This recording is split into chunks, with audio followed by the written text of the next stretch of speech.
तुम चारों बात क्यों नहीं मानती हो? हमारे आंगन की मिट्टी एकदम भुरभुरी है, इसमें साग बो देते हैं। दिलासा दीदी, आप देख रही हो मिर्च जैसी धूप हो रही है, सारी साग जल जानी है, हम पांचों की मेहनत पानी में चली जानी है। तो तुम लोग बताओ क्या उगाएं? दीदी अभी गर्मियों का सीजन है, मेरे हिसाब से हमें भिंडी, तोरई और लौकी लगानी चाहिए। ये सब्जी थोड़े दिन में उग जाएगी तो साग सब्जी का दाम तो बचेगा। यहीं दाल रोटी कमाने के चक्कर में भैया बाहर खेतों में धूप में काम करते हैं और भाभी दिन भर दर्जी का काम करती हैं। पांचों चिलचिलाती धूप में बीज बोकर पसीना पसीना होकर झोपड़ी के अंदर घुस आती हैं, जहाँ कथा सिलाई मशीन चला रही थी। अरे चल जा, ये हाथ सिलाई मशीन तो चलाई नहीं जाती। काश की एक पायदान वाली सिलाई मशीन होती। ऊपर से इस निगोड़ी गर्मी के मौसम ने तो आफत बढ़ा दी है। ये क्या कथा भाभी, आप अभी तक कपड़े सिल रही हैं? दोपहर हो गई है, चलिए खा लीजिए। नहीं प्रीति, मुझको भूख नहीं है, तुम पांचों खा लो। अब मैं तुम्हें कैसे बताऊं, मेरी पांचों ननद, परात में तुम पांचों के लायक ही रोटी है और मैं नहीं चाहती कि तुम आधा पेट खा कर जाओ। जरूर रोटियां कम है इसलिए भाभी खाने से इनकार कर रही हैं। मुंह जबानी भले ही गरीब ननद भाभी एक दूसरे से तकलीफ कह नहीं पाती थी, लेकिन पांचों ननद अपनी गरीब दर्जी भाभी की मनोदशा को अच्छे से समझ पाती थी। दिलासा एक ही थाली में रोटी और दाल डाल कर लाती है और नम आंखों से पहलाने वाला कथा की ओर बढ़ाती है। लीजिए भाभी, खा लीजिए, हम जानते हैं कि हमें खाना कम ना पड़ जाए, इसलिए आपने अपनी भूख मार ली। हमारे लिए कितना कष्ट उठाना पड़ता है आपको। दिलासा चुप हो जाओ, वरना मैं भी रो दूंगी। तुम पांचों को पता है ना, मैं तुम्हारी आंखों में आंसू नहीं देख सकती और मायके में कोई कमी नहीं होने देना चाहती, क्योंकि भगवान जाने तुम्हें ससुराल कैसा मिलेगा। तभी दरवाजे पर सेठानी पार्वती आ जाती है। अरे कथा, अंदर आ जाऊं क्या? अरे सेठानी जी आइए ना। मेरी मनीषा की शादी का लहंगा सिला दिया क्या तुमने?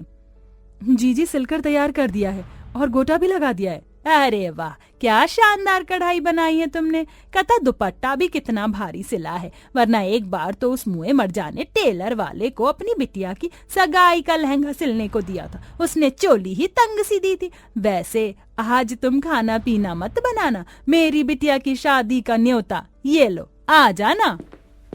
पार्वती के जाते ही लाची खुशियों भरे दिल से कहती है, भाभी हम शादी में चल रहे हैं ना, मुखिया जी की बेटी की शादी है, दावत भोज में कितना कुछ बना होगा, पूरी, हलवा, मटर पनीर, गुलाब जामुन वगैरह वगैरह। लाची, तुम पांचों शादी में चली जाना, कुछ लोगों के कपड़े बच गए हैं, मुझे टाइम से सिल के देना है उन्हें। ठीक है भाभी। पर हम पांचों शादी में पहनेंगी क्या? क्योंकि शादी में तो लहंगे ही जचते हैं, हमारे पास लहंगा तो दूर, ढंग का सूट भी नहीं है। पांचों दिल उदास करके पुराना सूट पहनकर शादी में आती हैं, जहां उनकी आंखें तरबूज पर जाती हैं, जो उनका मन पसंदीदा फल था। दीदी देखो ना, कितने लाल लाल तरबूज हैं, चलो खाते हैं। हाँ चलो। इतने में उन्हें पार्वती दिखती है, जो कि परेशान होती है। क्या हुआ पार्वती काकी, आप परेशान क्यों हैं? क्या बताऊं बेटी, अभी तक भी हलवाई का था पता नहीं, तभी तो नाश्ते पानी में ये आम तरबूज फल चला रहे हैं, जाने क्या होगा हमारी इज्जत का। काकी माँ, सब अच्छे से होगा, खाना कहाँ बनाना है ये बताइए। पार्वती उन्हें पंडाल में लाती है, जहाँ वो 200-300 लोगों के लिए बारात का खाना, मिठाई बनाती है और सबका स्वागत आदर करती है, जिसे देखकर वंदना उन्हें बहू बनाने के अरमान देखने लगती है। पार्वती जी, ये लड़कियां कौन हैं? आप तो जानती हैं कि मैं भी अपने बेटों के लिए लड़की ढूंढ रही हूँ, पर जैसे गुण मुझे चाहिए थे वो किसी में दिखे नहीं, पर इन पांचों में वही गुण है, मैं इन्हें अपनी बहू बनाना चाहती हूँ। जी वंदना, पांचों के अंदर आपको जो संस्कार दिख रहे हैं वो इनकी भाभी के दिए हैं, बड़ी गरीब है बेचारी। पार्वती कथा के गरीबी भरे हालातों के बारे में उसे बताती है। अगले दिन वंदना रिश्ता लेके आती है। जी नमस्ते। नमस्ते नमस्ते, कहिए कुछ सिलवाना है आपको? कथा जी, मैं आपकी पांचों ननद को अपने घर की बहू बनाना चाहती हूँ। कथा बड़ी असमंजसता से अपनी झोपड़ी को देखती है। फीकी दीवारें, टूटी छत, घर में कोई सुख सुविधाओं की चीजें और साधन भी नहीं था। माँ जी, मेरे गरीब ननद को अच्छा घर मिल रहा है, मुझे और क्या चाहिए? मुझे रिश्ता स्वीकार है। वैसे तो हमें कुछ नहीं चाहिए, भगवान का दिया सब कुछ है, बस तुम अपनी पांचों ननद को एक जोड़ा पहनाकर विदा कर दो। चलती हूँ, नमस्ते। नमस्ते। कथा लहंगे का सोचकर दुविधा में घिर जाती है। भाभी, आपको तो पता है शादी के लहंगे का दाम कितना ज्यादा है, आप हमारी विदाई साड़ी में कर दीजिएगा। नहीं प्रीति, जीवन में शादी एक बार होती है जब लड़की दुल्हन बनती है। सबको अरमान होता है लहंगा पहनने का। मैं खरीद कर लाऊंगी। कथा ब्राइडल लहंगे की दुकान में जाती है, लेकिन उसकी गरीब दशा देखकर दुकान वाले उसे पैर भी नहीं रखने देते।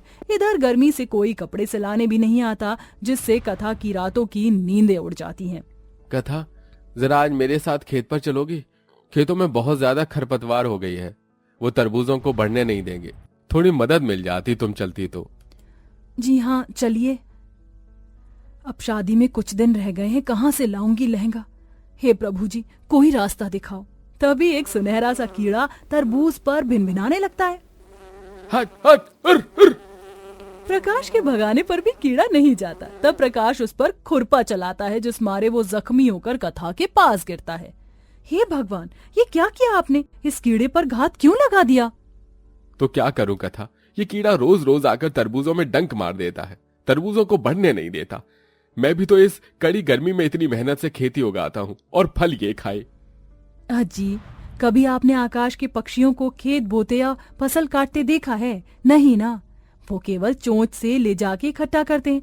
ऐसे ही ये नन्हा कीड़ा है। इस दुनिया में कोई किसी की किस्मत का नहीं खाता, सब अपनी किस्मत का खाते हैं। अब चलिए। दया खाकर कथा उस कीड़े को घर लाती है, तो वहीं डंक लगा तरबूज प्रकाश तोड़ कर लाता है। कथा उसे लेप लगाकर थोड़े तरबूज का हिस्सा काटकर उसे रस चूसने को देती है। ये लो प्यारे कीड़े, खा लो, इससे अब तुम ठीक हो जाओगे।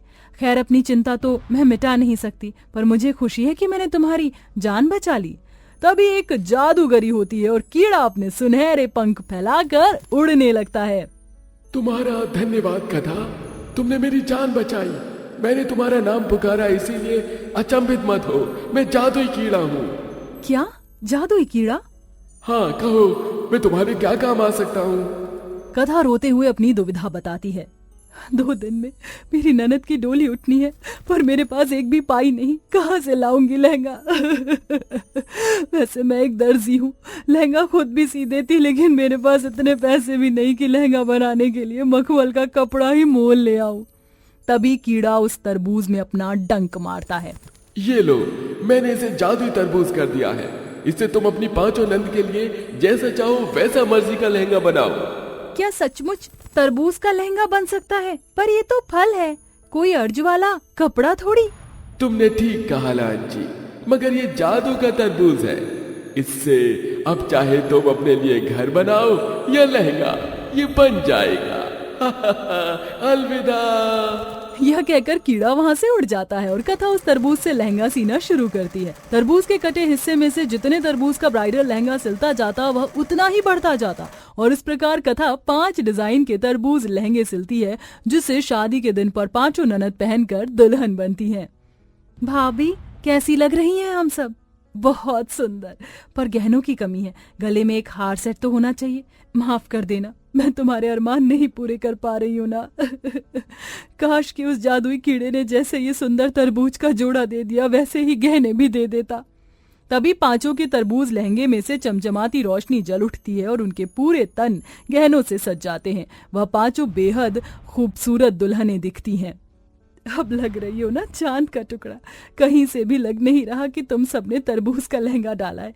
एकदम लाल सुर्ख जोड़े के जैसे हैं, और ये गहने, ये रूप सब सुंदर है। और भाभी, इन तरबूज के लहंगों में बड़ी ठंडक है, गर्मी का एहसास भी नहीं हो रहा। धन्यवाद भाभी, हमने कभी ख्वाब में भी नहीं सोचा था कि हम 5 अपनी शादी में लहंगा पहन भी पाएंगे, मगर आपने हमारे सपने को पूरा कर दिया। रूपी, अब रोकर और रुला कर जाओगी क्या? चलो सब मंडप में चलो, फेरों का टाइम हो गया।